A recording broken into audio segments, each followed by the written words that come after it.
Let's move on to the next topic, that is chemical mutagens. Chemical mutagenesis is nothing but a process wherein mutation is brought about by the chemicals. So this process is called as chemical mutagenesis, and the components which are involved are called as mutagens. Likewise, it can also be referred to as test for mutagenic effects of chemical agents for knowing whether it is effective against the alteration of the genome is called as chemical mutagenesis. It is one of the oldest technique which is used even in the present day genetic engineering. In 1934 itself, Morgan tried to produce mutations in Drosophila by treating the Drosophila with alcohol and ether, but without any success, he just stopped his work. After a number of attempts by many other workers, the search for chemical agents were actually done, and they could get it only during the Second World War. They found out that by the process of chemical mutagenesis, by using the chemicals as the mutagens, we can find different types of mutations. One is copy errors, which can be brought about by the chemicals which are called as base analogs, or we can alter the DNA sequence itself, or the mutagens can directly affect the DNA, or else they can bring about distortion or alteration in the DNA structure itself. So there are three types of chemical mutagenesis, that is copy errors by base analogs, direct effect on DNA, and the agents producing distortions in DNA. Copy errors by base analogs. Base analogs means they are the agents which imitate the nitrogenous bases. That is, they are not proper nitrogenous bases, but they imitate the nitrogenous bases. These base analogs have the molecular structure similar to that of the nucleic acid bases, which when incorporated into DNA without destroying its capacity for replication, that DNA replication is not going to be altered, but because of the presence of analog, there will not be normal base pairing, and there will be no proper distribution of hydrogen atoms, and it has got a greater tendency of improper pairing that leads to mutation. That is, it brings about an overall disturbance during the replication process, but it is not going to affect the structure of the DNA. That is what you are supposed to know, the gist of using base analogs to bring about chemical mutagenesis. For example, thymine. Thymine has got this particular structure. So its base analog is 5-bromouracil. This 5-bromouracil also has got the same structure as thymine. In place of thymine, if 5-bromouracil is used, we can be saying that we are trying to bring about chemical mutagenesis by using a base analog. Here 5-bromouracil is a base analog of thymine. How exactly it brings about mutation? For example, 5-bromouracil, if it is in an enol state and it gets incorporated into DNA, in enol state it pairs with guanine. But in the next generation, if the repair mechanism operates and it gets converted to keto state, it pairs with adenine. Thus, the proper GC pair is going to be replaced by AT pair. Let us see how exactly this takes place, and this entire process occurs at replication, and thus it is going to lead to replication errors. For example, this is the gene sequence, and this strand, if it goes for replication, it will lead to the normal one. But in this strand, if there is any incorporation of 5-bromouracil, which is now in a state of keto, then it is going to pair with the adenine, that is from this strand. This strand, when it is getting replicated, the opposite strand base analog comes in place of the complementarity with adenine, that is in place of thymine 5-bromouracil gets incorporated in a keto form. So again, when this entire genome undergoes replication, then this strand, due to tautomeric shift, it gets converted into enol state, and when it gets converted into enol state, it pairs with G, it pairs with guanine. We can clearly say A was supposed to pair with T, but what exactly has happened here? G has replaced it. So AT has been replaced by GC because of the presence of 5-bromouracil. So now you can clearly make out alteration in the genome structure, because from GC pair to AT pair, which actually continues further in the next generation. In total, if it is undergoing replication in a proper manner, however generation it takes place, AT should be pairing with AT only. But in this case, you can clearly say that AT has been replaced by GC.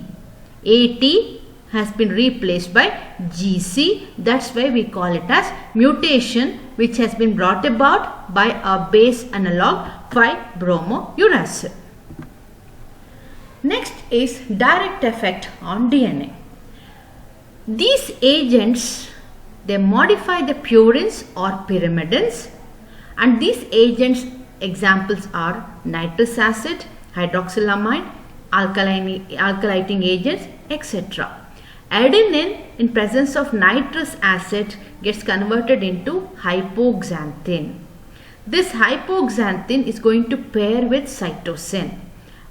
Hypoxanthine is going to pair with cytosine.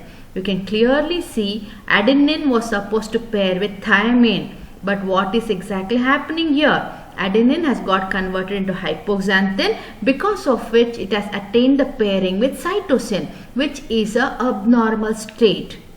Likewise, cytosine in presence of hydroxyl nitrous acid gets converted into uracil, and this uracil is going to pair with adenine. But remember, cytosine was supposed to pair with guanine. But what is exactly happening here? Cytosine is now pairing with adenine.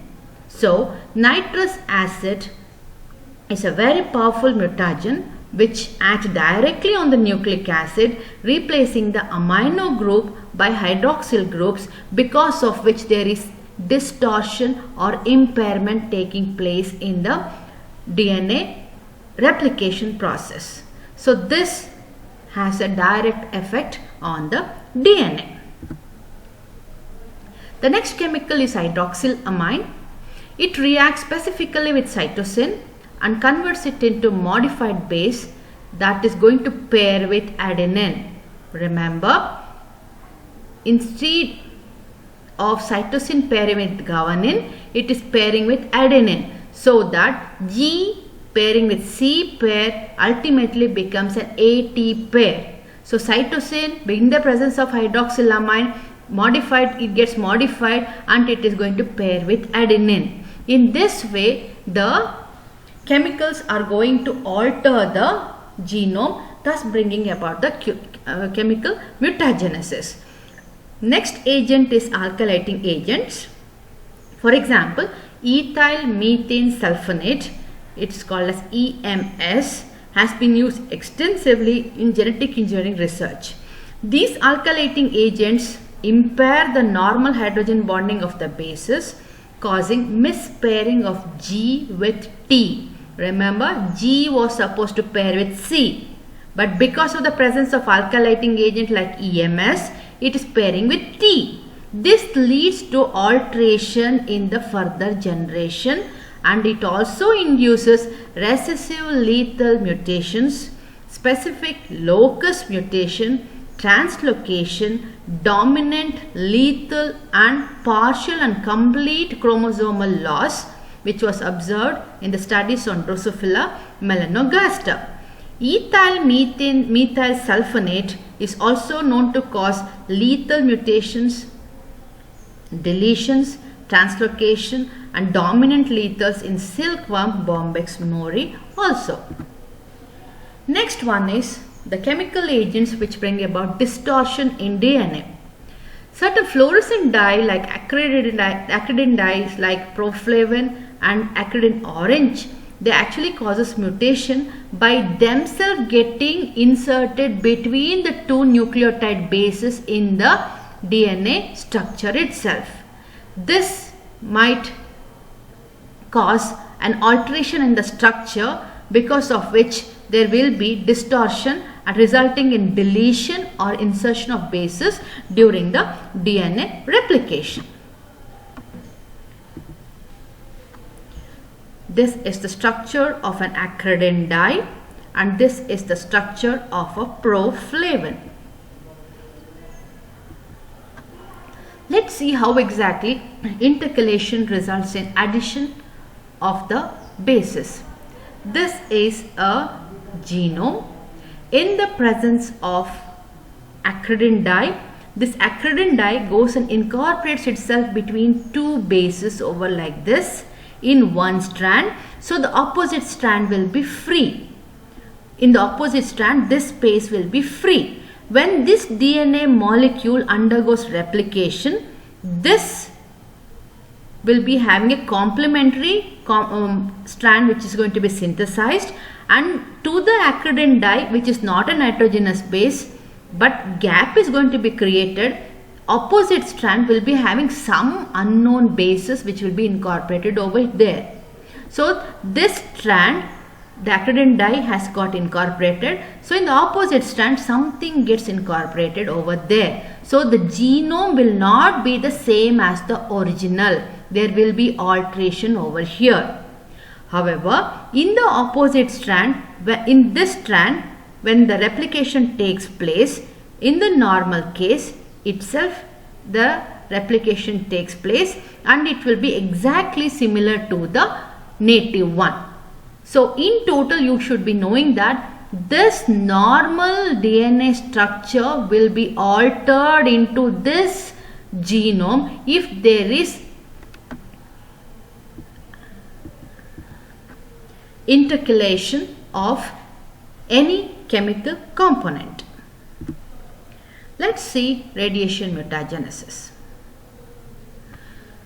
Radiation mutagenesis is brought about by the agents which are radiations or high energy wavelengths in nature.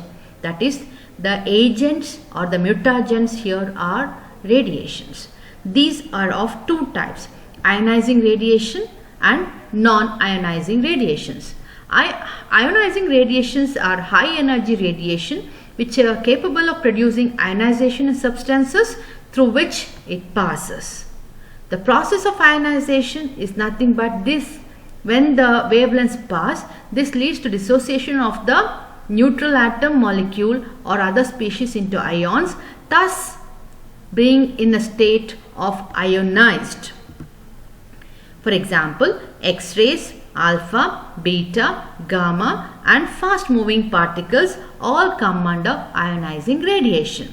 Non-ionizing radiations are UV rays, radio waves and visible light. Of all the three, UV radiation is very dangerous or deleterious.